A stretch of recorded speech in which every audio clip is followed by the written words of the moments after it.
Ever scrolled through your phone and wondered, what would life be like without this? It's a question we might casually toss around, but let's really dive deep. Imagine a world where the internet, this vast, invisible network connecting billions of us, was simply never invented. No websites, no social media, no instant messages, no online anything. It's not just about missing out on cat videos or the latest trends.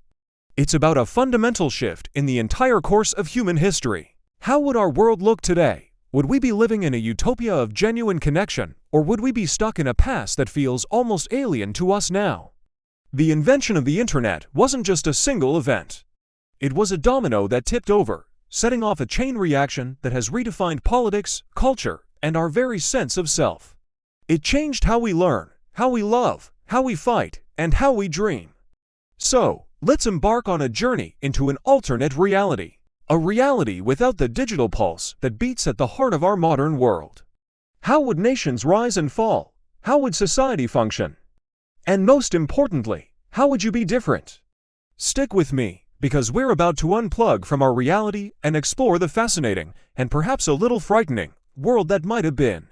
It is a thought experiment that will make you look at the screen you're re-watching right now in a completely new light. Without the internet, the political landscape of the 21st century would be unrecognizable. Think about the global balance of power. The United States' cultural and economic dominance in the late 20th century was supercharged by its lead in internet technology. Without it, would other powers like a unified Europe, or perhaps a more economically dominant Japan, have had a clearer path to challenge that supremacy? The digital divide wouldn't exist, but a more traditional information divide would be a chasm. Governments would have a much tighter grip on the flow of information. State-controlled television, radio, and newspapers would be the undisputed sources of truth for most citizens. There would be no Twitter revolutions, no Arab Spring coordinated on Facebook. Grassroots movements would be far more difficult to organize, relying on painstakingly slow and risky methods like printing pamphlets and word of mouth. Dissent would be easier to crush, and authoritarian regimes might find it much simpler to maintain their power without the threat of viral videos exposing their secrets. International diplomacy would also revert to a slower, more deliberate pace. There would be no quick video calls between world leaders, no instant reactions to global events on social media. Decisions would be made with less public pressure, but also with less immediate information. The world might feel larger, more fragmented, and potentially more prone to misunderstandings that could escalate without the rapid-fire communication we take for granted. Imagine a global crisis unfolding, and the only updates come from the evening news broadcast. The world would be a far less transparent, and arguably more volatile, place. Public opinion would be shaped not by a global conversation, but by a handful of powerful media gatekeepers, making the world stage a very different kind of theater. Now, let's turn our attention to the labs and workshops of this alternate world. Without the internet, the very engine of modern scientific collaboration would sputter and stall.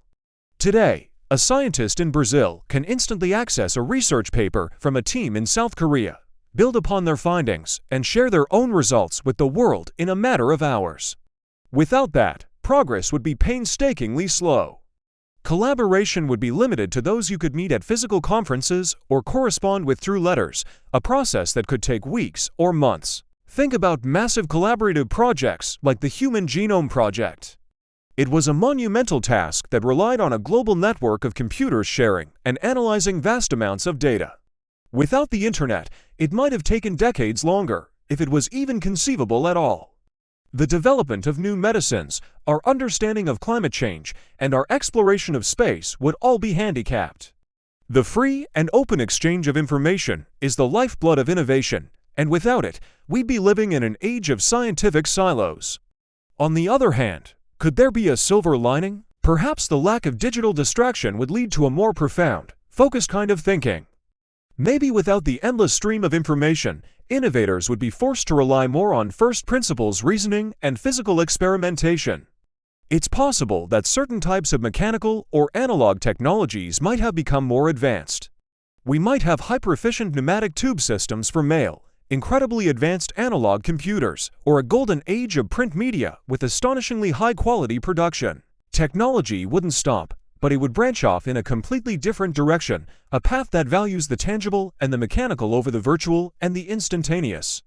So what about us? How would our everyday lives, our culture, and our social fabric be different? For starters, the concept of boredom would be very real. We'd have to find ways to entertain ourselves without a universe of content at our fingertips. This might lead to a renaissance in hobbies, local community engagement, and face-to-face interaction. The local library, the community center, and the public park would be the epicenters of social life. Our social circles would be smaller and more geographically concentrated. You'd know your neighbors intimately, and your friends would likely be people you grew up with or met through school or local clubs. The idea of having hundreds of friends from all over the world would be pure science fiction. Dating would revert to meeting people through friends, at work, or in social settings without the aid of algorithms. Relationships might develop more slowly, based on deeper, in-person connections. Culturally, we'd see less globalization.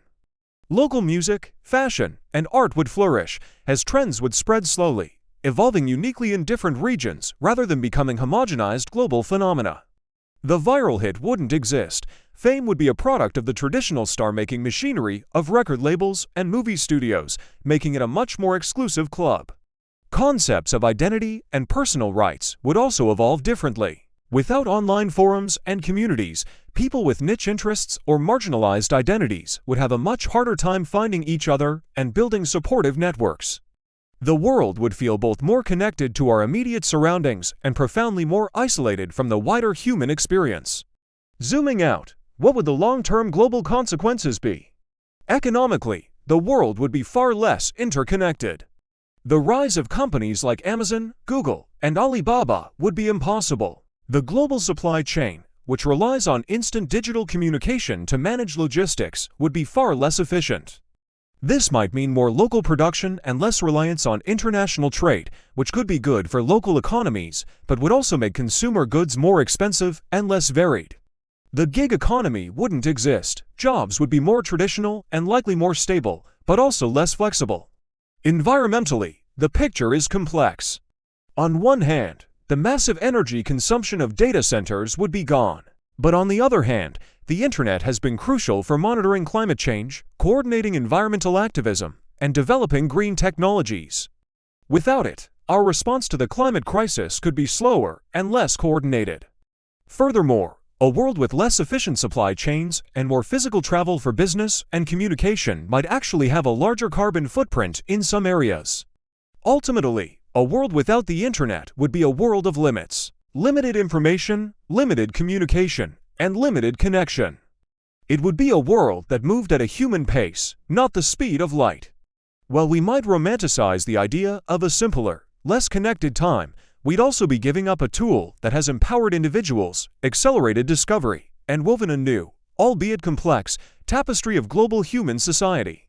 The world would not just be different, it would be a fundamentally less integrated, less knowledgeable, and perhaps a less empathetic version of the one we know today. So, we've journeyed through a world without the internet.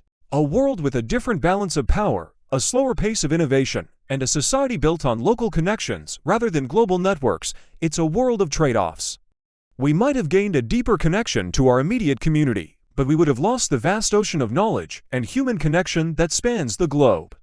It forces us to ask, what have we truly gained, and what have we lost? Is our constant connectivity a blessing, a curse, or something in between? This thought experiment isn't about wishing the internet away. It's about understanding its profound impact on every aspect of our lives. It's a mirror that reflects our modern world, showing us the foundations that we so often take for granted. The next time you send a message, read an article, or connect with someone miles away, take a moment to appreciate the invisible architecture that makes it all possible. What part of this alternate world surprised you the most? What do you think would be the biggest change? Thank you so much for joining me on this trip to an alternate reality. If you enjoyed this thought experiment, please give this video a thumbs up and subscribe to the channel for more explorations into the what-ifs of our world. And I'd love to hear your thoughts in the comments below. What do you believe would be the biggest impact of a world without the internet? Thanks for watching, and I'll see you in the next one.